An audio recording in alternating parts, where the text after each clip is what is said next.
Do you feel guilty for resting? As if rest has to be earned and your worth is only what you do or achieve? But here is the truth: rest is not a reward, it's a basic human need. You are not a machine.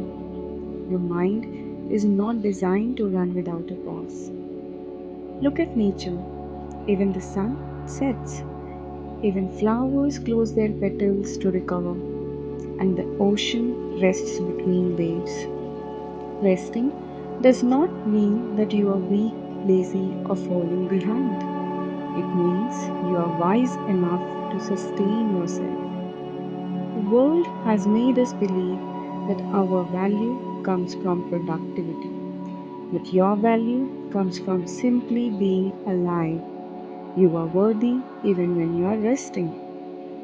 So, the next time guilt comes in, place your hand on your heart and say, I am allowed to rest. I do not need to be exhausted to deserve peace. Don't apologize for taking care of yourself. Your future self will thank you.